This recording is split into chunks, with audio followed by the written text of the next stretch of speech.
जी हाँ, सेटिंग देखकर आप समझ तो गए होंगे कि आज कुछ खास है। कुछ खास नहीं, बहुत खास है। बहुत खास इसलिए क्योंकि आज हम उस शख्स से बात करेंगे जो ज्यादा बात नहीं करते हैं और लोग उनको सुनना चाहते हैं। अब मौका उनके जन्मदिन का है, इसलिए आज उनसे उनके दिल की बात जानने की कोशिश करेंगे। स्वागत करेंगे आमिर खान का। Thank you. Thank you. How are Aamir, you Kishore? हम लोग बहुत दिनों के बाद मिल रहे कोविड हैं। सही। तो सही। बहुत दिनों के बाद आप भी बोल रहे हैं। जी जी। मेरे ख्याल से कई साल हो गए जो आपने किसी कोई इस तरह इंटरव्यू, का इंटरव्यू शायद 5-6 साल हो गए हैं, शायद मैंने दिया नहीं। इस तरह का इंटरव्यू हम ये उम्मीद कर रहे हैं कि आगे इतिहास में कभी होगा भी नहीं। 57 साल के हो रहे हैं आप 14 मार्च को। 57 जी। 57। जब आप 47 के हुए थे तो एक फिल्म आई थी तलाश, हाँ। और उसकी टैगलाइन थी the answer lies with lies in. With in. बिल्कुल सही कहा आपने। तो अब 57 में क्या आंसर लाइज विद इन?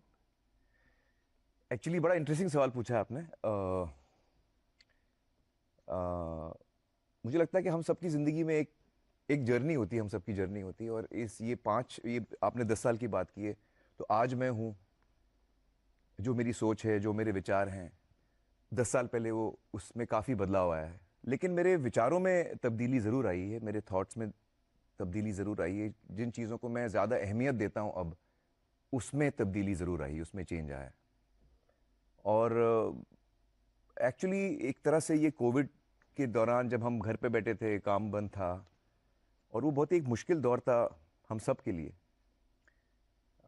उस वक्त एक्चुअली मुझे एक चीज़ रियलाइज़ हुई, जो शायद हम सबको रियलाइज़ हुई थी, कि लाइफ जो है वो कितनी फ्रेजाइल है। ज़िंदगी जो है वो एक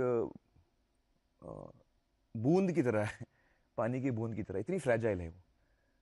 और आपको पता नहीं कि आप कब, आपके जो नज़दीक के लोग हैं या आप खुद, ये एक चीज़ है जो हमको नहीं पता, कि हमारे पास कितना वक्त है। ज़िंदगी जो है वो इतनी अनप्रिडिक्टेबल है, एक पल में बदल सकती है आपकी ज़िंदगी। आपको कोविड हुआ था? मुझे कोविड हुआ था फर्स्ट राउंड में, लेकिन इतना सिवियर मुझे नहीं हुआ था, मुझे सिम्टम्स बहुत तो फिर ये ख्याल हल्के क्यों है? हुए। क्योंकि मुझे डर, दुनिया में मेरा सबसे बड़ा डर यही है कि मैं किसी ऐसे इंसान को ना खो दूं जो मेरे नज़दीक हो। वो मेरा सबसे बड़ा डर है, ज़िंदगी भर वो मेरा सबसे बड़ा डर रहा है। तो कोविड के वक्त मैं उस डर को लेके जी रहा था। मेरे परिवार के लोग, मेरे अजीज़, मेरे जो दोस्त हैं, तो उससे मेरी थिंकिंग एक्चुअली शुरू हुई किशोर जी। और मुझे लगा कि शायद मैंने अपनी जिंदगी जो 57 का मैं हूँ, 56 का था मैं जब ये सोच रहा था, तो मुझे लगा कि ये 56 ईयर्स जो है मैंने शायद एक एक चीज़ बहुत बड़ी खोई है इसमें। बहुत बड़ी एक चीज़ खोई है इसमें, जिसका मुझे एहसास होने लगा, जिसका मुझे अंदाज़ा हुआ। और जितना मैं ज़्यादा सोचने लगा उसके बारे में, वो चीज़ और ज़्यादा पक्की होती गई कि शायद मुझसे कुछ चीज़ें हुई हैं जो शायद मुझे इस वक्त उन चीज़ों में तब्दीली लाना है मुझे। और उसमें सबसे बड़ा ये था कि जब मैं 18 साल का था, मैंने काम करना शुरू किया। एज एन असिस्टेंट डायरेक्टर मैंने काम शुरू किया अपने चचेजान के साथ। और 18 साल का था मैं, जैसे कि हम बोलते हैं ना कि first time you become an adult 18 years old. तो मेरी पूरी अडल्ट लाइफ 18 से लेके फिर अब तक मैं सिनेमा की जिंदगी में ऐसा खोया हुआ रहा हूं, और इस बदहवासी में मैं खोया हूं कि, और अच्छी बात है आप किसी चीज़ के बारे में पैशनेट हैं और आप पूरा दिल लगा के, जी जान लगा के, खुशी के साथ वो काम करते हैं, अच्छी बात है। लेकिन आपकी जो जिम्मेदारियां हैं उनको आप पूरा रखें, फिर आप जो चाहें अपना पैशन फॉलो कर सकें। मुझे लगता है किशोर के कहीं ना कहीं मैंने अपनी जिम्मेदारियों को शोल्डर नहीं किया। कौन इस सी इस जिम्मेदारी? इस बदहवासी में जो मेरे अजीज हैं, अम्मी अब्बाजान, मेरे पेरेंट्स से मैं शुरू करूंगा। मेरे जो भाई बहन हैं, रीना जी हैं, मेरी पहली वाइफ, किरण जी हैं, रीना जी के पेरेंट्स हैं, किरण जी के पेरेंट्स हैं, मेरे बच्चे हैं। तो ये सारे लोग जो मेरे बहुत नज़दीक हैं, और मैं बात कर रहा हूँ 18 साल की उम्र से लेके, जब मैं फिल्मों की दुनिया में आया और दाखिल हुआ तो मैं इतना अब्जॉर्ब हो गया, मैं इतना सीखना चाह रहा था, इतना कुछ करना चाह रहा था कि मैं कहीं ना कहीं मुझे आज लगता है कि मैंने वो लोग जो मेरे बहुत नज़दीक थे, मैं उनको वक्त नहीं दे पाया। जो जिस जिस तरीके से मैं चाहूँगा उनको वक्त देना, जो मेरा पूरा जहन उनके ऊपर हो, क्योंकि वो बहुत मेरे लिए इम्पोर्टेंट हैं। आपको लगता है आप सेल्फिश हो गए या हाँ, आप ऐसे कह सकते हैं कि मैं सिर्फ अपने बारे में सोच रहा था। देखिए, कोई अगर बोले कि मैं अपना करियर शुरू कर रहा हूं और मेरा बहुत दिन रात काम करता हूं, तो हर आदमी को करनी पड़ती है। आप 2-4 साल पूरी 24 घंटे लगा देते हैं अपना करियर स्टार्ट करने में, आपका फाउंडेशन बिल्ड कर रहे हैं। चलिए 5 साल तक आपने फैमिली पे ध्यान नहीं दिया क्योंकि आप बहुत मसरूफ थे, बहुत बिजी थे। 30 साल तक तो करेंगे तो फिर ज्यादा हो गया वो। 30-35 साल हो गए आपने मुझे। जब 18 साल की उम्र में ये जर्नी शुरू की थी, मैं आपको एक एग्जांपल देता हूं 2-3। देखिए, मैं बहुत मोहब्बती इंसान हूं, मैं बहुत लविंग इंसान हूं। लेकिन जब मैं सिनेमा की दुनिया में आया तो मेरे सामने एक बहुत बड़ा लक्ष्य था, जो मेरी ऑडियंस थी, कि मुझे अपने ऑडियंस का दिल जीतना है। और उस ऑडियंस के साथ मैंने रिश्ता कायम करने की कोशिश की, और उस रिश्ते को मैंने बहुत दिया, अपना वक्त, अपने जज्बात। मैं आपको बहुत कॉन्फिडेंटली ये कह सकता हूं कि मैं अपनी ऑडियंस के साथ हंसा हूं, मैं अपनी ऑडियंस के साथ रोया हूं। जब मेरी ऑडियंस को किसी चीज़ में मैंने उनका हाथ थामा है, कभी हमने इनकरेजमेंट दिया है, कभी मैंने उनको उम्मीद दी है अपने काम के ज़रिए। तारे ज़मीं पर, 3 इडियट्स, ये सारी फिल्में जो हैं, ये बहुत इंपॉर्टेंट फिल्में रही हैं। और मैंने अपने काम को पूरा वक्त दिया है, और वो रिश्ता मैंने गहरा बनाया। और अब जब मैं सोचता हूं तो मुझे लगता है कि शायद उस वक्त ये बात मुझे उस वक्त क्यों नहीं रियलाइज हुई। मुझे लगता है कि उस वक्त शायद मुझे लगता था कि मेरी फैमिली जो है वो तो है मेरे पास। इस वक्त मुझे इन लोगों का दिल जीतना है, जिनको मैं जानता नहीं हूं, जिनके साथ मैं रिश्ता कायम कर रहा हूं। और उस नशे में मैं इतना खो गया था कि मैं भूल गया कि ये लोग मेरा इंतजार कर रहे हैं। तो वो बचपन बच्चों का तो लौट के आएगा नहीं। ये अगर आप अब रियलाइज कर रहे हैं तो वो आपको कचोटता नहीं है? वही तो सबसे बड़ी चोट तो वो है कि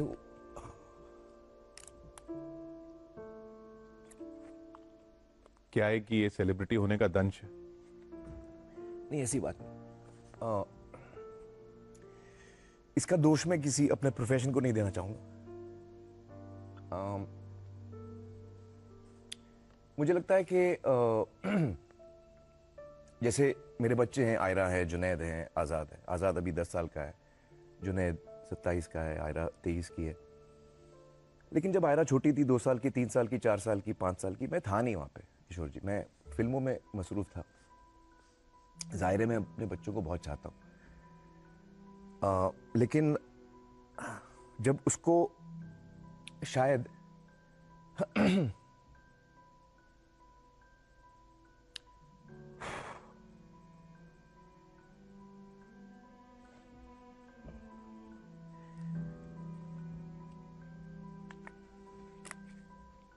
जब उसको शायद ज़रूरत थी मेरी,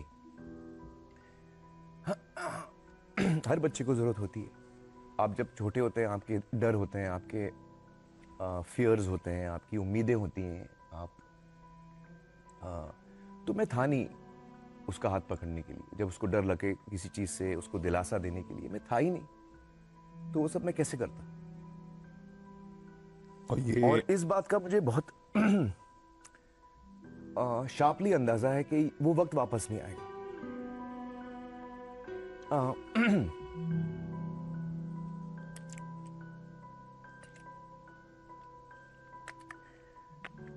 तो जब मुझे वो एहसास हुआ उस बात का, तो मैंने बहुत सोचा, मैं बहुत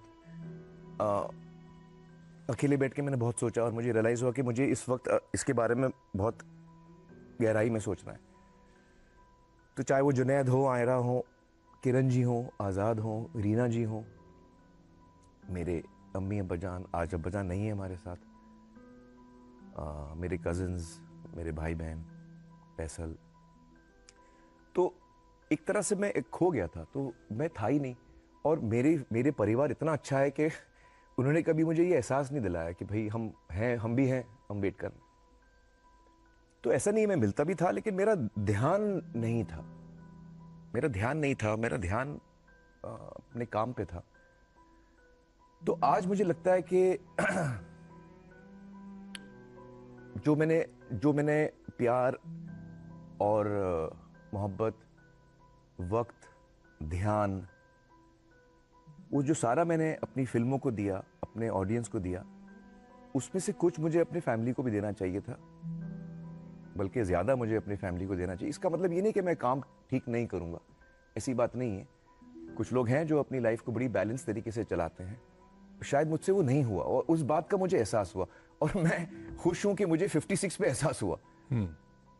और मैं बैठ के मतलब सर पकड़ के बैठ गया था मैं, मतलब बहुत मुश्किल वक्त था मेरे लिए।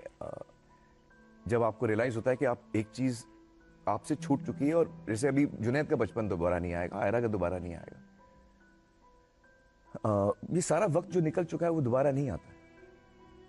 तो आप उस वक्त आपको बहुत बुरा लगता है कि आपने जो किया है वो आप उसको रेक्टिफाई या उसको आप वापस जाके ठीक नहीं कर सकते। अब आप वही कर सकते हैं जो आपके सामने है। अब जो वक्त है आपके सामने, वो उसका आप इस्तेमाल कैसे करेंगे। तो मैंने बहुत बड़े बड़े डिसीजंस लिए अपने लाइफ में इस दौरान। मुझे लगता है कि मुझ में ये बहुत बड़ा बदलाव आया है कि मैं अब अपने पर्सनल रिलेशनशिप्स में बहुत ज़्यादा अहमियत देता हूँ। और अपने बच्चों के साथ वक्त बिताना, रीना जी के साथ वक्त बिताना, रीना जी के पेरेंट्स के साथ वक्त बिताना, मैंने उनके साथ वक्त बिताना शुरू किया है। किरण जी के पेरेंट्स के साथ, अम्मी के साथ, ये इस वक्त मैं ज़्यादातर यही कर रहा हूँ। और एक तरह से जो कनेक्शंस कमज़ोर हो गए थे, मैं उनको दोबारा रिवाइव कर रहा हूँ। एक पड़ाव ऐसा है जन्मदिन का, और एक सक्सेसफुल, दुनिया की नजरों में तो सक्सेसफुल हैं ही आप कह रहे हैं कि नहीं, मुझे लगता है मैं फेलियर हूँ। मुझे लगता है मैं फेलियर हूँ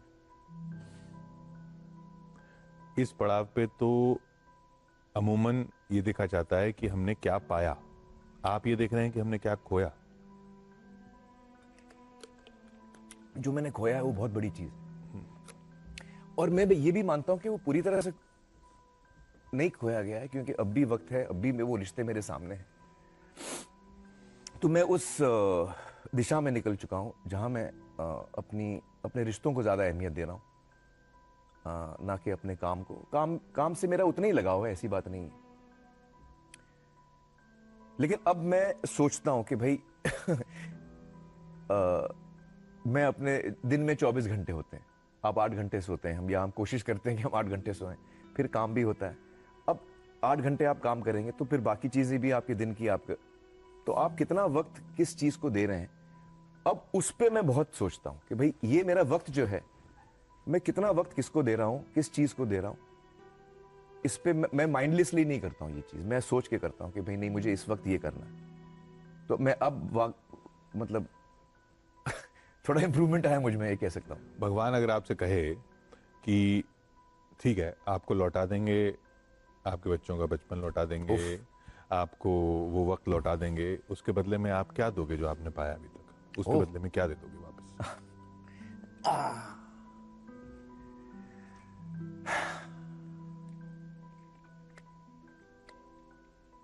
मुझे लगता है कि अगर मुझे वो सारा कुछ वापस मिल सकता है तो मैं सब कुछ देने को तैयार हूं।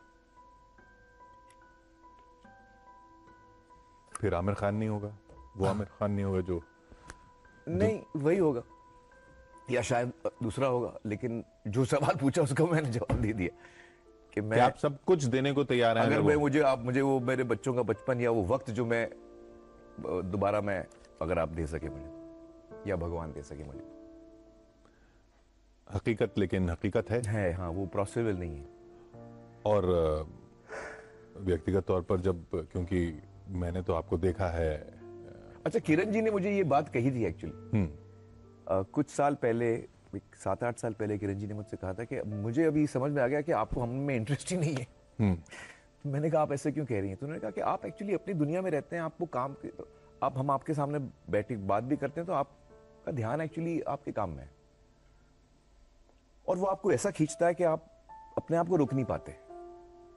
अब आप बैठे मेरे साथ हैं लेकिन आपका ध्यान अगर काम पे है तो फिर क्या किया जाए? माइंड को कंट्रोल करना मुश्किल होता है। तो उन्होंने कहा कि एक्चुअली आप अलग किस्म के इंसान हैं। तो उन्होंने बड़े स्वीटली कहा, उन्होंने कहा कि एक्चुअली मैं ये भी नहीं चाहती हूं कि आप बदलें, क्योंकि अगर आप बदल जाएंगे तो फिर आप वो इंसान नहीं रहेंगे जिसके साथ मुझे प्यार हुआ था। और मुझे आपके ब्रेन से प्यार है, आपकी पर्सनैलिटी से प्यार है, आप जिस तरह सोचते हैं वो सारी चीजें मुझे अच्छी लगती हैं। तो शायद मैं नहीं चाहूंगी कि आप बदलेंगे, आप थोड़े बहुत ऐसे ही हैं, वो ही अच्छे हैं, क्योंकि हमें पता है कि आपके मन में कितना प्यार है हमारे लिए। बट वो चीज आज मैं जब सोचता हूँ 7 साल पहले किरण ने बोली थी, तो उस चीज का मुझे ज्यादा शार्पली एहसास होता है। और मैं लिहाजा पिछले मैं कहूँगा 6-8 महीने से मुझ में बहुत बड़ी चेंजेस आए हैं। जिस तरह मैं अपना वक्त गुजारता हूँ, कितना समय मैं किस चीज़ को मैं नरिश करता हूँ, किस चीज़ को मैं ज़्यादा ध्यान या वक्त देता हूँ, उस पर मैं बहुत केयरफुली डिसाइड करता हूँ। क्योंकि मुझे तो वाकई हैरानी हुई जब जुलाई में आपने स्टेटमेंट जारी किया, किरण जी और मेरा। हाँ, और अब आप कह रहे हैं कि 7 साल पहले बात हुई थी, कहीं वहीं से तो ट्रिगर नहीं था या तब से तो कुछ नहीं? एक्चुअली किशोर जी, मैं आपको बताऊं, किरण जी और मैं एक दूसरे को बहुत चाहते हैं और हमारे दिल में एक दूसरे के लिए बहुत प्यार, इज्जत और मोहब्बत है। पर ये समझ में नहीं आता ना लोगों को, समझ में नहीं आता। मैं मान रहा हूँ ये बात बहुत मुश्किल है समझना, क्योंकि आमतौर पे हम ये देखते नहीं है, तो हमको लगता है कि ये क्या हो रहा है, ये कहते तो है। एक्चुअली किरण जी और मैं, हमने ये बात काफी वक्त से की है और हमको ये धीरे धीरे समझ में आया कि हम एक दूसरे को बहुत चाहते हैं और हम एक दूसरे को एक्चुअली फैमिली, सही मानों में फैमिली मानते हैं। किरण जी, उनके पेरेंट्स, उनके भाई, उनकी बहन, दोनों बहनें, मेरा परिवार, we actually Kiran and I are family, हम हैं परिवार। तो फिर स्टेटमेंट की क्या जरूरत थी? तो क्योंकि हमें लगा कि जो एक रिश्ता होता है हस्बैंड वाइफ का, शायद हम उसमें एक तब्दीली आई, उसमें एक चेंज आया है, और उस इंस्टीट्यूशन जो है, जो शादी का इंस्टीट्यूशन है, उसकी इज्जत करना चाहते हैं। तो उसके कुछ रूल्स और दायरे हैं, उसमें हम रहना चाहते हैं। और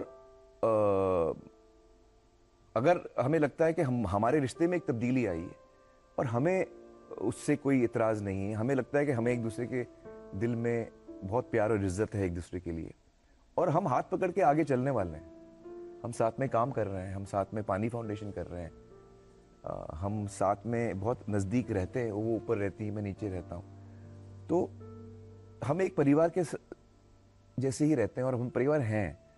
बट हम अब हस्बैंड एंड वाइफ नहीं रहे, और उस बात की समझ हम दोनों को है, और इस बात को हम इज्जत करते हैं, और शादी के इस इंस्टीट्यूशन को हम इज्जत करना चाहते हैं। तो इसीलिए हमने ये कदम उठाया, और इससे हमें किरण जी बहुत ही एक ऐसी इंसान है जो बहुत रेयर, और मेरी ये खुशनसीबी समझ लीजिए कि जैसे मेरा पहला रिश्ता हुआ रीना जी के साथ, एक तरह से मैं बहुत यंग था, रीना जी भी बहुत यंग थी, हम लोग साथ में, हम लोग ने अपनी जिंदगी, बचपन एक तरह से हम लोग बड़े हुए हैं, और बहुत कुछ हमने शेयर किया है, और हम दोनों के, हम अलग हुए, हमारा रिश्ता बदला, उसमें तब्दीली आई, लेकिन आज भी हम साथ में ही हैं। ये कैसे होता है? क्योंकि वो इंसान बहुत अच्छी हैं, और वो, उनको लगता है कि मैं इंसान बहुत अच्छा हूं। हम किरण जी, रीना जी, मैं और सत्या जो हमारे दोस्त हैं, सत्य मिजयते जिन्होंने डायरेक्ट किया, हम 4 जो हैं, हम पानी फाउंडेशन में साथ में काम करते हैं। तो रीना जी और मैं भी साथ में काम कर रहे हैं पानी फाउंडेशन में, किरण जी और मैं।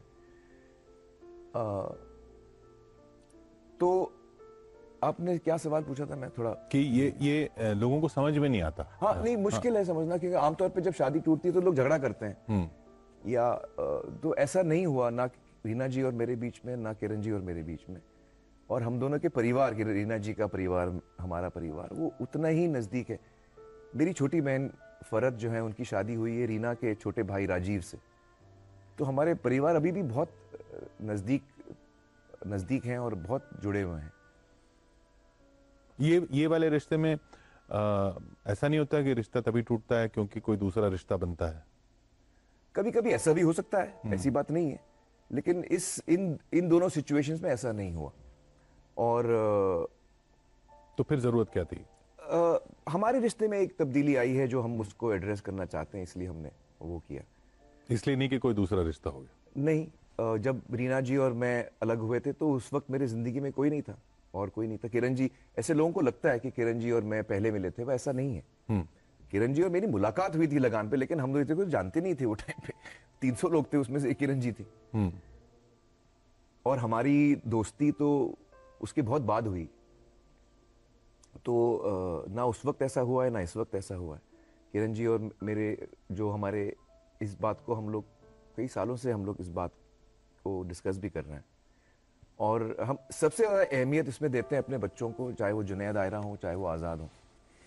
हम ऐसे कदम ना उठाएं जिससे उनको तकलीफ हो, या जिससे उनका अपने सर्कमस्टेंसेस, सच्चाई को मद्देनजर रखते हुए हम उनका पूरा ख्याल रखें। ये हमारी कोशिश हमेशा रही है। तो अब उनके अगले कदम, जुनैद के अगले कदम, आयरा के? जुनैद, हाँ, जुनैद फिल्मों में आ रहे हैं वो। और मैंने अपने बच्चों को हमेशा कहा है कि आपको जो सीखना है मैं आपको सपोर्ट करूंगा। तो एक दिन जुनैद मेरे पास आए, उन्होंने कहा मुझे थिएटर सीखना है। तो मैंने कहा फिल्में में इंटरेस्ट नहीं है। बोला हाँ इंटरेस्ट है, लेकिन मेरा थिएटर में ज़्यादा इंटरेस्ट है, तो मैं वो सीखना चाह रहा हूँ।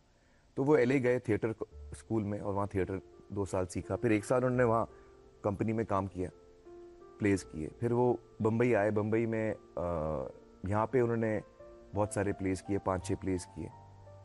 और जहाँ जहाँ स्क्रीन टेस्ट होता था, कास्टिंग, कोई फिल्म बन रही है उसकी कास्टिंग हो रही है, मीरा नायर बना रही थी सूटेबल बॉय, तो जुनैद गए उसकी स्क्रीन टेस्ट देने के लिए, नहीं चुने गए।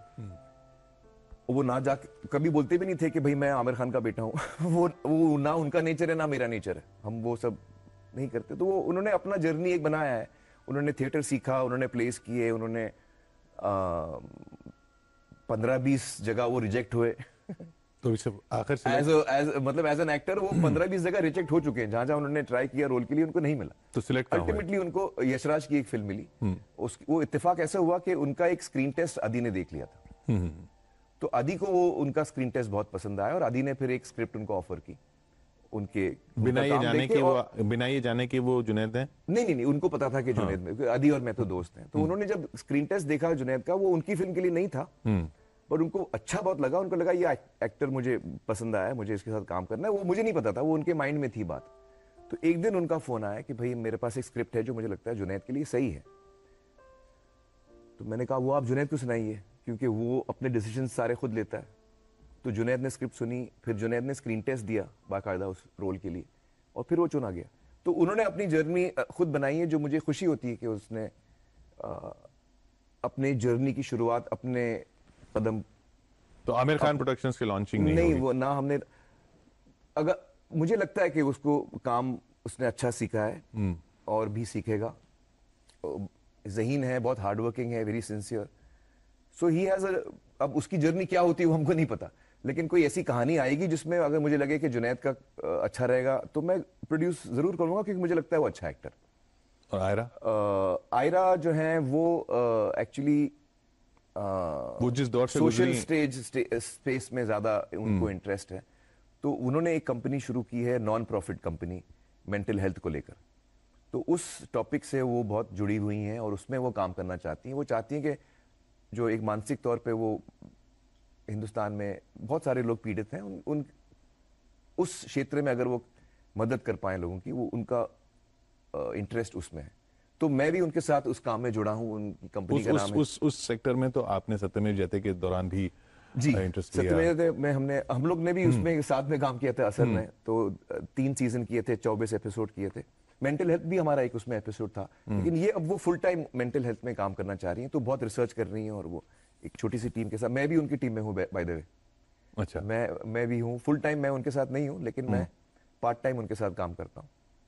और 3 महीने तो मैं लगातार 3 महीने ऑफिस गया, उनके ऑफिस गया मैं। ये कुछ 6 महीने पहले की बात कर रहा हूँ मैं, 4-6 महीने की। तो so I am also working with her and spending time working with her. She is much better, she is doing well. हाँ, क्योंकि वो जो उन्होंने पब्लिक में बताया, हाँ जी, उनके काफी चैलेंजेस रहे हैं अपने जिंदगी में आयरा के, और I am very happy to see she is fighting it very strongly, और एक हिम्मत दिखा रही है वो। और वो उनमें एक बहुत बड़ा इंप्रूवमेंट भी आया है, जो मुझे इस बात से खुशी है। इस सब के लिए आप जिम्मेदार मुझे मानते अच्छा हैं? ये लगता है कि उनकी इतनी प्रॉब्लम्स हैं, वो स्ट्रगल कर रही थी। इसमें मैं ज्यादा नहीं बोलूंगा, क्योंकि इसके बारे में सिर्फ उनको बोलने का हक है। लेकिन अच्छा मुझे ये लगा कि उनकी तकलीफें हैं, लेकिन वो फिर भी दूसरों की तकलीफें सॉल्व करने के लिए कदम उठा रही हैं, जो मुझे बहुत अच्छा लगा। नहीं तो आपने जो शुरुआत में बात की, तो आप क्या अपने आप को जिम्मेदार मानते हैं इन सब हालात के लिए? देखिए, मैं आपको ये कहूंगा कि कोई भी बच्चा जो है या कोई भी इंसान जो है, एक तो हम जो जिस चीज़ों से हम पैदा होते हैं, हमको अपने माँ बाप से कुछ चीज़ें मिलती हैं, हमारे क्या कहते हैं डीएनए में कुछ चीज़ें, जीन्स में हमको मिलती हैं, और तो उसका कुछ असर होता है हम पर। लेकिन सिर्फ वो असर नहीं होता, उसके साथ साथ हमारा जो इर्द गिर्द जो एटमोसफियर है, जो लोग हैं जिनके साथ हम बड़े होते हैं, जो हमारे दोस्त हैं, माँ बाप सबसे इंपॉर्टेंट है उसमें, फिर हमारे दोस्त, हमारे टीचर्स, वो जो माहौल है हमारे इर्द गिर्द, उसका भी असर होता है। तो मैं जो कुछ भी हूं वो उस माहौल का प्रोडक्ट हूं, और अपना जो जीन्स या डीएनए लेके मैं पैदा हूं उसका असर है मुझ पे। तो इन दोनों का असर होता है। तो यकीनन मेरा जो एब्सेंस है अपनी फैमिली के साथ, मैं ये नहीं कहूंगा कि मैं बिल्कुल नहीं था। मैं बहुत मोहब्बती हूं, तो मेरा रिश्ता बहुत अच्छा है मेरे बच्चों के साथ, किरण जी के साथ, रीना जी के साथ, मेरे पेरेंट्स, मेरे सिबलिंग्स, उनके पेरेंट्स, मैं सबके साथ मेरा रिश्ता बहुत अच्छा इसलिए है क्योंकि वक्त मेरे पास कम था, लेकिन मैं मोहब्बती इंसान हूं, तो मैं टोटली एब्सेंट था ऐसा भी नहीं है। लेकिन जो मुझे लगता है मैंने बहुत कुछ खोया उसमें, जो मेरा ध्यान नहीं था, मैं वो कह रहा हूं, मेरा ध्यान नहीं था। मेरा ध्यान फिल्मों में था, मेरा ध्यान मेरे किरदारों में, मेरे कैरेक्टर्स में, जो फिल्म में जो चैलेंजेस आते हैं उस पर मेरा ध्यान था। और वो बात मुझे लगती है कि अगर मतलब मैं इस चीज को मुझे महसूस होता है कि मैं अगर होता तो यकीनन चीजें अलग होती, वैसे तो नहीं होती जो जैसे अभी हैं। लेकिन ठीक है, जो हुआ वो हुआ। अगर मैं उस चीज को लेकर रोता ही रहूंगा तो फिर वो भी सही नहीं है। एक दफा आपको रियलाइजेशन हो जाता है, फिर आपको उस पर कदम भी उठाने पड़ते हैं। आजाद के साथ कुछ इसका? आजाद अभी 10 साल का है, तो मुझे, जैसे हम लोग जो वक्त की बात कर रहे थे, तो मुझे रियलाइज हुआ कि आजाद जो है वो अभी 10 साल का है, 2-3 साल और हैं उसके बचपन के, तो वो मैं पूरी तरह एंजॉय करना चाहूंगा। लेकिन पेरेंट्स का, और इत्तेफाक से किरण जी भी अपनी फिल्म बना रही हैं इस वक्त, उसकी फिल्म की शूटिंग चल रही है। अच्छा। तो पिछले 4-6 महीनों से वो भी बहुत बिजी रही हैं प्री प्रोडक्शन में। इस वक्त उनकी शूटिंग चल रही है जैसे हम बात कर रहे हैं। तो मैं पूरी जिम्मेदारी आजाद की मैंने उस वक्त उठाई, और खुशी खुशी, क्योंकि मुझे ये सारी चीजों का एहसास भी हो चुका था। तो जो अंग्रेजी में हम कहते हैं प्राइमरी पेरेंट, जो मेन पेरेंट होता है वो, क्योंकि किरण जी बिजी थी, जब मैं बिजी होता हूं तो वो थी प्राइमरी पेरेंट। अब जब वो बिजी फिल्म बना रही हैं तो मैं प्राइमरी पेरेंट बन के मैं आजाद को रोज सुलाना, स्कूल उठाना, स्कूल ले जाना, उसका होमवर्क चेक करना, वो सारी चीजें जो बाकी पेरेंट्स के साथ उनके प्ले डेट्स ऑर्गेनाइज करना, वो सब अब मैं हैंडल करता हूँ। तो नहीं, पेरेंट्स का इस तरीके से जिम्मेदारी संभालना वो तो अच्छी बात है ही, लेकिन आपको क्या ज्यादा गलत लगता है कि पेपर बच्चे को ये भी तो पता चल रहा है ना कि पेरेंट्स अब हस्बैंड वाइफ नहीं है? बहुत इंटरेस्टिंग चीज। एक्चुअली हमने सबसे पहला जो इंसान था जिसको हमने बताया, किरण जी और मैंने, वो था आजाद। तो आजाद को हमने बताया कि हमें ऐसे लगता है, पहले हमने उसको बताया कि शादी क्या होती है, बहुत छोटा है, कि शादी क्या होती है और लोग क्यों शादी करते हैं और हमने क्यों शादी की, और लोगों का क्या नजरिया है, आमतौर पे डिवोर्स क्यों होते हैं, उसका क्या मतलब होता है, और हम क्यों कर रहे हैं। तो उसको ये फर्क बहुत जल्दी समझ में आ गया। और सबसे बड़ी बात मैं आपको बताऊं कि बच्चे जो होते हैं ना, उनके दिल में वो समझ जाते हैं कि माँ बाप के बीच में कुछ टेंशन है या नहीं है। आप भले उनके सामने बात करें या ना करें, वो समझ जाएंगे कि कुछ गड़बड़ है। और हम उसको बोल रहे हैं कि भाई हम अब उस चीज पे जाने वाले जिसका नाम है डिवोर्स, आजाद।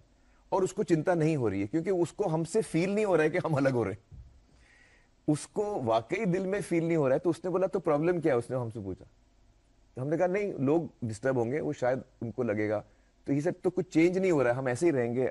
हमने कहा हाँ, हम ऐसे ही रहेंगे। एक्चुअली मैं आपको बताऊं, किरण जी और हमने, क्योंकि हम लोगों ने पहले इसके बारे में बातचीत की थी, तो हमने जब एक फ्लैट है किरण जी का ऊपर है, मैं नीचे हूं, तो हमने सोचा था कि हम लोग रेंटेड जगह पे रह रहे थे पहले, बिल्डिंग का रिपेयर चल रहा था। तो हमने ये डिसाइड किया जब हम वापस जाएंगे अपने पुराने घर में, तो घर तो एक तरह से एक ही है, वो ऊपर है मैं नीचे हूँ, तो हम लोग अलग अलग बेडरूम्स बना के, ताकि एक आज़ाद को एक फीलिंग आ जाए कि ये पूरा जो है एक ही घर है।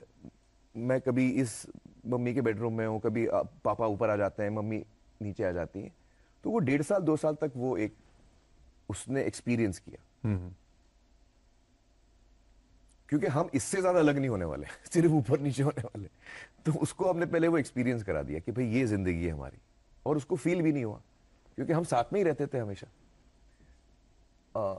तो फिर जब उसको हमने बताया तो उसने बोला तो इसमें चेंज क्या होगा? उसने बोला कुछ इसमें चेंज नहीं होगा, जैसे 2 साल से हम रह रहे हैं वैसे ही होगा। तो उसने बोला तो फिर इसमें प्रॉब्लम क्या? तो हमने बोला प्रॉब्लम ऐसे नहीं है, ये है कि शायद लोग आपसे बात करेंगे, लोगों को फिक्र होगी। तो actually I would like to say touchwood के आजाद हैज, क्योंकि उसको पता है कि हम कितना एक दूसरे को प्यार करते हैं और एक दूसरे की हमारे दिल में कितनी इज्जत है, बच्चे को फौरन समझ में आता है, उसको आप बेवकूफ नहीं बना सकते। तो वो रिलैक्स्ड है और उसकी हमें चिंता थी जो जिसको हम अहमियत दे रहे थे, और I am very happy that he is understanding exactly what it is. क्या इसी वजह से आपने पिछले अपने बर्थडे पे सोशल मीडिया छोड़ दिया? नहीं, इसलिए नहीं। एक्चुअली जब मुझे बहुत सारी चीजें एक साथ एहसास हो रही थी और मुझे लगा कि ये ऑडियंस है, इनके लिए नहीं, असली परिवार तो ये सोशल मीडिया नहीं, परिवार ऐसी बात नहीं ऐसी बात नहीं। मेरी ऑडियंस आप देखिए 30 साल से तो मैं अपने ऑडियंस के साथ ही हूँ, तो वो भी मेरा एक परिवार का हिस्सा ही है। आप बिल्कुल सही कह रहे हैं। लेकिन मुझे एक तो लगा कि मैं एक्चुअली सोशल मीडिया टाइप का इंसान नहीं हूँ। आपको शायद पता नहीं है कि मैं सोशल मीडिया पे शुरुआत मेरी कैसे हुई। मैं अमित जी के साथ डिनर कर रहा था, हम लोग शायद लंदन में थे या शिकागो में थे। अमिताभ बच्चन। हाँ, अमिताभ बच्चन। तो अमित जी ने वो ट्विटर पे आए थे नए नए, और ये बहुत सालों की बात कर रहा हूँ मैं, काफी वक्त हो गया इसको। तो उन्होंने कहा कि भाई तुम ट्विटर पे नहीं हो? तो मैंने कहा नहीं, मैं नहीं हूँ ट्विटर पे। तो उन्होंने फौरन डिनर से ट्वीट किया कि भाई मैं आमिर के साथ डिनर कर रहा हूँ और वो कह रहा है कि वो ट्विटर पे नहीं है। तो सब लोगों ने उनको जवाब दिया कि भाई उनको बताइए कि वो ट्विटर पे आए। तो बच्चन साहब ने मुझे कहा कि भाई सब रिक्वेस्ट आ रही है, आप भी ट्विटर पे आइए। अब मैं बच्चन साहब को कभी लाइफ में ना नहीं बोल सकता हूँ तो मैंने कहा सर मैं फौरन ट्विटर पे आता हूँ तो फिर मेरा शुरू हुआ ट्विटर, फेसबुक, और फिर बाद में इंस्टाग्राम भी हुआ। फिर मुझे लगा कि एक्चुअली मैं हूं नहीं, और जो मुझे रियलाइजेशन हुई कि ये जो मैं जो वक्त देना चाह रहा हूं, जो जहन अपने उन रिश्तों को देना चाह रहा हूं जो जिनको मैं कई सालों से मैंने उनको अहमियत नहीं दी है, जिस किस्म की अहमियत देनी चाहिए थी मैंने नहीं दी है। जब उसका एहसास हुआ तो उस वक्त मुझे लगा कि ये भी मैं सोशल मीडिया पे वैसे भी मैं एक्टिव नहीं हूं, अगर मैं हट जाऊंगा तो मुझे थोड़ा और वक्त मिलेगा अपने ट्रोल होने से नहीं डरते आप? नहीं, ट्रोल अब वो तो पार्ट ऑफ लाइफ है उसको। मतलब ये तो नहीं कि भाई ट्रोल हो रहे थे इसलिए सोशल नहीं, मीडिया वो तो अभी होता हूँ उसमें कोई चेंज नहीं है। आई एम श्योर, मतलब मैं देखता नहीं हूँ लेकिन आई एम श्योर मैं अभी ट्रोल होता हूँ उसमें। वो आपको अफेक्ट नहीं करता? हाँ, करता है, ऐसी बात नहीं है, मैं भी इंसान हूँ। कभी कभी लोग ऐसी बातें बोलते हैं जिसका बहुत दुख होता है सुन के, लेकिन अब क्या करें क्या करें। वो बातें आपके परिवार तक जाती होंगी? हाँ, वो भी समझते हैं मेरे परिवार वाले, और क्योंकि मेरे परिवार वालों को मेरी सच्चाई सब पता है क्योंकि मैं उनके साथ रहता हूँ, तो वो भी इफेक्ट नहीं होते। उनको पता है कि बहुत सारी चीजें आती हैं जो सच नहीं है, लेकिन हम क्या किया जाए, क्या किया जाए। सोशल मीडिया से बात करें तो सोशल मीडिया पे इस मैं टॉपिक से हट रहा हूँ थोड़ा, फिल्मों पे आता हूँ आपकी, आपका दूसरा परिवार जो अब उस पे ये सवाल चल रहा है साहब ये सोशल मीडिया पे तो है नहीं, लेकिन ये फिल्म अपनी बार बार डिले करते रहते हैं और हाँ एक्चुअली किशोर जी आप हंसेंगे, ये फिल्म एक्चुअली 14 साल से डिले हो रही है। लाल सिंह चड्ढा? हाँ, 4 साल से नहीं हो रही है। 4 साल से तो अभी हो रही है जब से हमने शूटिंग शुरू की, और कोविड की वजह से हम अटक गए थे, हमको रुकना पड़ा जैसे सब और लोगों को रुकना पड़ा। लेकिन एक्चुअली ये फिल्म की शुरुआत मैं इसको 14 साल से पीछे पड़ा। और जब फर्स्ट टाइम ये इसका अडेप्टेशन अतुल कुलकर्णी ने मुझे सुनाया, और मतलब जब हमने ये इस जर्नी की शुरुआत हुई, वो उसको 14 साल हो गए, बल्कि जुलाई में 14 साल पूरे होंगे। अगस्त में 11 अगस्त को हमारी फिल्म रिलीज हो रही है। बनवास जो है हमारा 14 साल का, वो जुलाई में 11 को हो रही है। जुलाई में हमारा बनवास खत्म होगा, और 14 साल पूरा करने के बाद अगले महीने अगस्त 11 को हम अब आएंगे। क्योंकि कोविड आ गया था तो हमारा काम बहुत डिस्टर्ब हो रहा था, काम रुक रहा था बार बार काम, और मैं चाह रहा हूं कि चीज अच्छी बने, उसमें वक्त लगता है, उसको हम जल्दी करेंगे तो फिर वो ठीक नहीं बनेगी।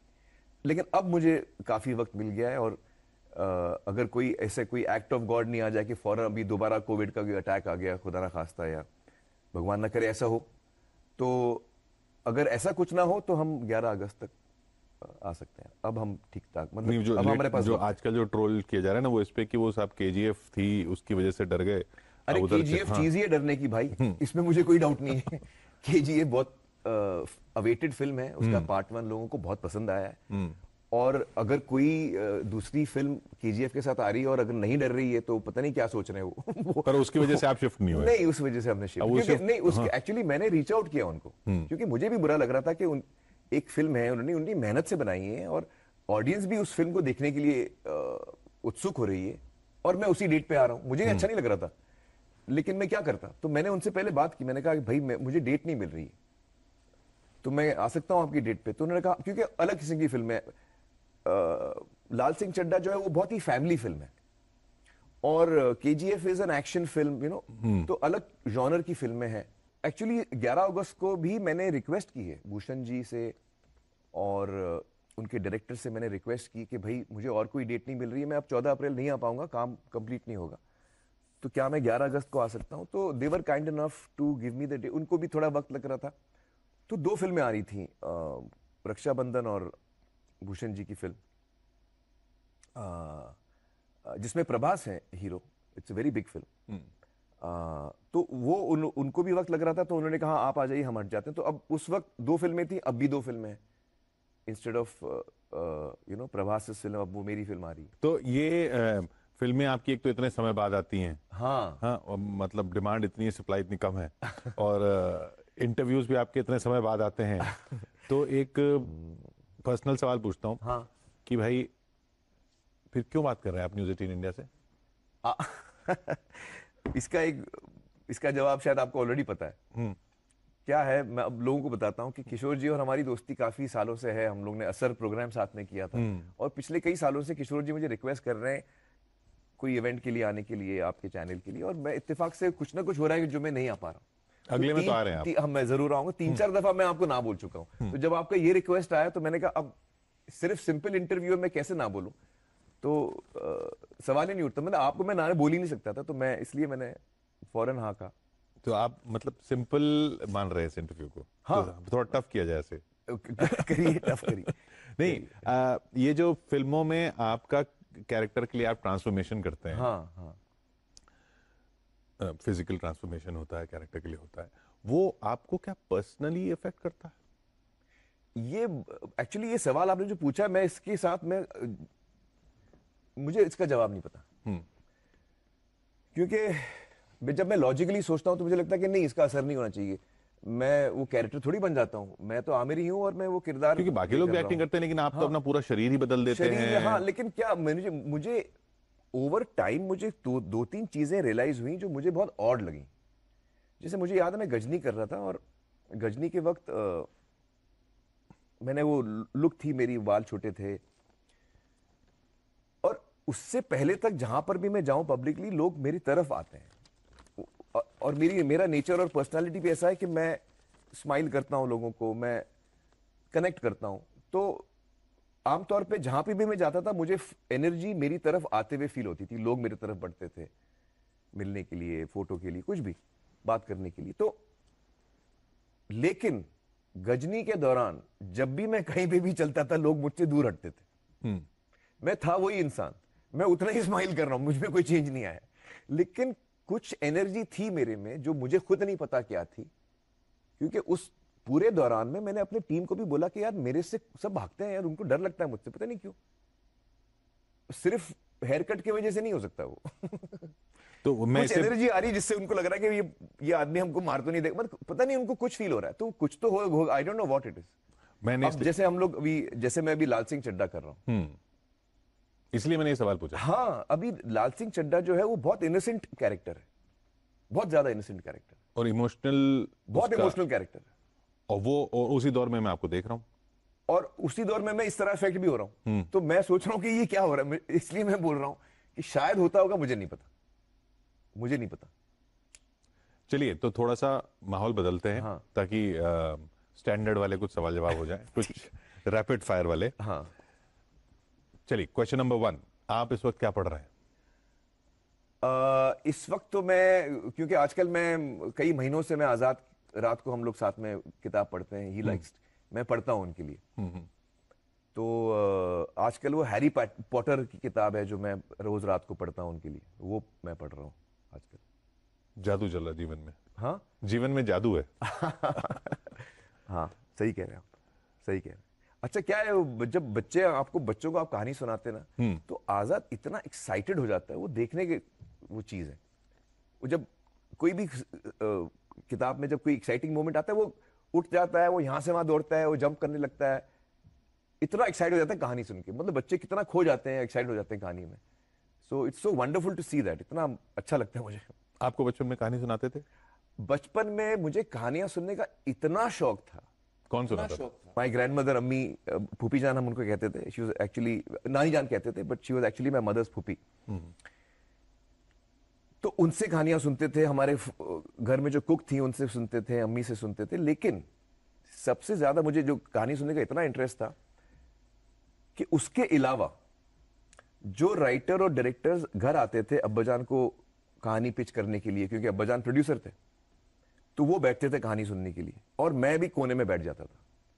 सैकड़ों कहानियां मैंने सुनी है 6 साल की उम्र से, 5 साल की उम्र से मैंने सैकड़ों कहानियां सुनी। मैं कोने में बैठ के खाली कहानी सुनता था, और वो हीरो यहां से आता है, वो ये करता है, वो करता है। उस वक्त मुझे नहीं पता था मैं एक्टर बनने वाला हूं या फिल्मों में आने वाला हूं, कोई नहीं, मुझे खाली कहानी सुनने में मजा आता था। तो मैं कोने में बैठ के कहानी सुनता था, वो खत्म हो जाती थी, मैं अपने कमरे में चले जाता था। आमिर खान पी के या आमिर खान खा के? एक गुड न्यूज आपको मुझे देनी है। मैं कभी कभी अल्कोहल पीता था एक वक्त पे, लेकिन अब मैंने वो डिसाइड किया कि मैं जिंदगी भर मैं अल्कोहल कभी टच नहीं करूंगा। तो पी के तो मैं हो ही नहीं सकता, मैं सिर्फ खा के हो सकता हूँ। क्यों छोड़ा? बस मैं यही दौरान में मुझे लगा कि नहीं, अल्कोहल एक ऐसी चीज है जिसमें जब मैं, क्योंकि मैं, कुछ लोग होते हैं जो 2 पैग लेके खुश हो जाते हैं, मैं रोज नहीं पीता हूं, लेकिन जब मैं पीता हूं तो मैं फिर पूरी बोतल पी लेता हूं। ज्यादा है, हाँ। आपका एक्सप्रेशन से मुझे समझ में आया। तो वो ठीक नहीं है। और जब आप बहुत ज्यादा नशे में होते हैं तो फिर उस वक्त आप कुछ चीजें भी करते हैं कभी कभी जो आपको लगता है कि यार ये ऐसे कैसे कर लिया मैंने, ऐसे कैसे बोल दिया, ऐसा कर दिया गया आपने कुछ? नहीं, ऐसा कुछ बड़ा कांड नहीं हुआ है। लेकिन मुझे तो, आप अपने कंट्रोल में नहीं रहते ना, तो वो अच्छी बात नहीं है। जो चीज आपको अपने कंट्रोल में नहीं रखे, आपको उससे दूर रहना चाहिए। हर चीज आपके कंट्रोल में रहनी चाहिए। तो मुझे लगता नहीं कि मैं अल्कोहल को कंट्रोल कर पाऊंगा, तो बेटर है कि मैं उसको छोड़ दूं। तो वो मैंने फैसला किया। तो पी के अब नहीं हो सकता, मैं सिर्फ खा के हो सकता हूं। किसी इंसान में आप, क्योंकि आप लाल सिंह चड्ढा कर रहे हैं, आईक्यू प्रेफर करेंगे या ईक्यू, किसको ज्यादा अहमियत देंगे? मैं ईक्यू ज्यादा अहमियत देता हूं। ईक्यू मतलब इमोशनल कोशेंट, मतलब हाँ। आदमी का जो आदमी जज्बात को समझता है, जो दूसरों के जज्बात की इज्जत करता है। हाँ, मैं कोशिश करता हूं कि मैं दूसरे इंसान का जो पॉइंट ऑफ व्यू है वो मैं समझूं, और कभी कभी जब आप दूसरे इंसान का पॉइंट ऑफ व्यू सुनते हैं और आपको फिर भी आप अग्री नहीं करते ना, एक्चुअली जैनिज्म में ये एक टेनेंट है कि एक तो नॉन वायलेंस, दूसरा उतना ही इस्तेमाल करो जितना आपको जरूरत है, और तीसरा कि जब आपके सामने एक ऐसा इंसान हो जो आपसे एकदम अग्री नहीं कर रहा है और आप उससे एग्री नहीं कर रहे हैं, तो आप इतना ध्यान रखिए कि अपने माइंड में एक विंडो ओपन रखिए कि शायद वो सही है और आप गलत हैं। और कम से कम इतना तो आपको समझना चाहिए कि जैसे आपके विचार हैं वैसे उसके भी हैं, और चाहे वो अलग है उसको भी उतना ही अधिकार है अपने विचारों को सामने रखने का जितना आपको है। तो ये जैनिज्म के ये 3 पिलर्स हैं, मैं मानता हूं, जो एक्चुअली मैं I try to follow my life with that. Non violence, use as less as you can, don't waste, and सब लोगों का पॉइंट ऑफ व्यू आप अंडरस्टैंड करो, और कम से कम आप इतना तो समझ लो कि उसको राइट है वो अलग फील करने का, पूरी उसको आजादी है। आपने जैनिज्म की बात की, तो आप स्पिरिचुअल नहीं हैं या हर रिलीजन को की फिलॉसफी समझते हैं, कोशिश करते हैं? मैंने थोड़ा बहुत रिलीजन्स को समझने की कोशिश की। हिंदुस्तान एक्चुअली देश ही है रिलीजन्स का, हम सब तो हम बातचीत में ही इतना कुछ सीख लेते हैं, बचपन से बड़े बड़े होते होते हैं महाभारत भी सुन लेते हैं, रामायण भी सुन लेते हैं, और तो एक रिलीजन हमारे अंदर है ही, आप उससे निकल नहीं सकते अगर आप हिंदुस्तानी हैं तो। हिंदुस्तान में तो नाम में ही रिलीजन ब्रांडेड है हाँ, तो आई फील, आपका एक्चुअली सवाल क्या था? कि आप स्पिरिचुअल हैं या पता नहीं, फिलॉसफी? ऐसे कोई एक्टिवली मैंने कोई स्पिरिचुअल चीज नहीं की है, लेकिन मुझे लगता है मैं अपनी अपने अपने तरीके से मैं भी स्पिरिचुअल हूं। हाँ, इसी से जुड़ा हुआ कि आप बिना जजमेंट किए किसी की बात सुन सकते हैं। अब सुन सकता हूं, एक वक्त था जब मैं नहीं सुन सकता था। आप जजमेंटल थे? बहुत जजमेंटल था। तो मैं अब उस स्टेज में हूं कि मैं थोड़ा स्पिरिचुअल हो गया हूं। मैं जजमेंटल अब कम हो गया हूं, पहले मैं बहुत था। बेस्ट अभी तक का बर्थडे गिफ्ट क्या है आपका? ओ एक्चुअली मेरा बेस्ट बर्थडे गिफ्ट मुझे लगता है 2 दिन पहले मुझे मिला। क्योंकि 2 दिन पहले किरण जी 1 महीना भोपाल में शूटिंग कर रही थी और वो लौटी थी 2-3 दिन पहले लौटी, तो हम लोग रात को बैठे हुए थे और मैंने उनको ऐसे ही पूछा कि यार किरण, आप मुझे इतनी अच्छी तरह जानते हो, आपसे बेहतर कोई मुझे जानता नहीं है, तो आप मुझे ऐसी चीजें बताओ मेरे बारे में जो क्योंकि मैं इस दौर से गुजर रहा हूं जो मैं अपने आप को बेहतर बनाने की कोशिश कर रहा हूं, अपनी कमजोरियों को टटोलने की कोशिश कर रहा हूं, इंप्रूव करने की कोशिश कर रहा हूं। तो मैंने उनसे पूछा कि आप कुछ मुझे ऐसी चीजें बताइए जो आपको लगता है कि मैं इंप्रूव कर सकता हूं, जो मेरी कमजोरियां हैं, जो मुझ में खामियां हैं। तो बाकायदा 10-12 पॉइंट्स की लिस्ट उन्होंने मुझे बताई जो मैंने बाकायदा लिखा। तो मुझे लगता है वो मेरा बेस्ट लाइफ का बेस्ट बर्थडे गिफ्ट है। क्योंकि जो पॉइंट्स उन्होंने मुझे बताए वो इतने सही थे, जब मैं उनकी बात सुना मैं बोला हाँ यार कितनी सही बोल रही है किरण, मैं ऐसे ही, मुझे ये है कमियां मुझ में। तो मैंने वो सारी चीजें नोट की हैं और इसलिए मैं आपको बोल रहा हूं वो बेस्ट बर्थडे गिफ्ट है मेरी लाइफ का जो किरण जी ने मुझे दिया है। मुझे बहुत प्यार से और सच्चाई से मुझे बताया कि मुझ में क्या कमजोरी है। कोई बताता नहीं आपको कोई बताएगा नहीं, जो उन्होंने मुझे बताया। तो उस बात की मैं इज्जत भी करता हूं और मेरा प्यार बढ़ गया उनके लिए, एक्चुअली उन्होंने ये मुझे बताया। तो that's my best birthday gift of my life, सालगिरह की जो मुझे गिफ्ट मिली है। दुनिया आपको मिस्टर परफेक्शनिस्ट कहती है। वो गलत कहती है, उनको आइडिया ही नहीं है। एक्चुअली मैं इतना इमोशनल आदमी हूं मैं परफेक्ट कोई एंगल से हो ही नहीं सकता। मेरे सारे डिसीजंस इमोशनल होते हैं। आई थिंक लोगों को एक दूर से अंदाजा होता है कि यार ये आप परफेक्ट, आपके लिए नहीं, आप परफेक्शनिस्ट कि आपको सब चीज परफेक्ट चाहिए। नहीं, मुझे हर चीज मैजिकल चाहिए, मुझे परफेक्ट नहीं चाहिए।